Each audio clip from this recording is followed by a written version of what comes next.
आनंदवाडी बंदर हा आमच्या जिल्ह्यासाठीच नाही पण कोकणाच्या दृष्टिकोनातून अत्यंत महत्त्वाचा बंदर आहे। म्हणजे इथे मोठा बंदर म्हणून आनंद बंदरकडे बघितलं जातं आणि इथून गुजरातपासून असंख्य आजूबाजूचे राज्याचे बोटे पण पार्किंग करण्यासाठी येतात। वर्षानुवर्ष मला वाटतं गेल्या 18 वर्षापासूनची मागणी आहे की ह्या बंदराचा विकास झाला पाहिजे आणि त्या निमित्ताने विविध पातळीवर त्याचे प्रयत्नही झाले।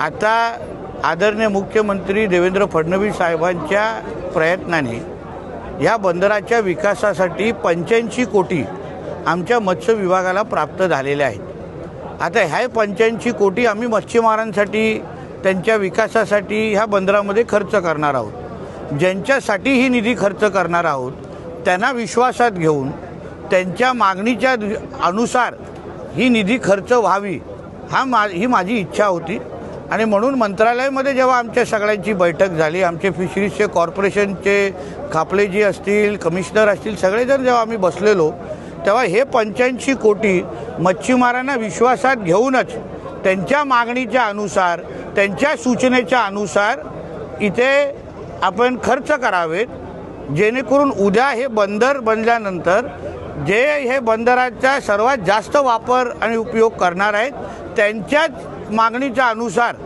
इच्छेच्या अनुसार इथे सगळ्या सुविधा तयार व्हावेत या दृष्टिकोनातून आज चर्चात्मक एक बैठक आम्ही आयोजित केली होती। चांगल्या सूचना आमच्या विविध मत्स्य सोसायट्या ज्या आहेत, मच्छीमार सोसायट्या ज्या आहेत, मच्छीमार प्रतिनिधी आहेत, आमचे इथले नेते मंडळी आहेत, कार्यकर्ते आहेत, नागरिक आहेत, त्यांच्याकडून अतिशय उपयोगी अशा सूचना आम्हाला मिळालेल्या आहेत। त्याची सगळीची माहिती आमच्या मत्स्य खात्याने घेतलेल्या आहेत। आता बंदराचं काम सुरू करत असताना त्यांच्या मागणीच्या अनुसारच इथे विविध कामं पूर्ण केली जातात।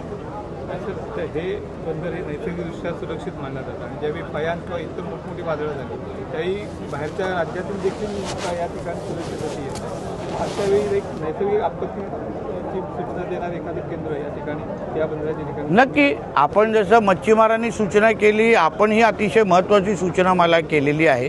त्याची नोंद माझ्या मत्स्य खात्याने घेतलेली आहे।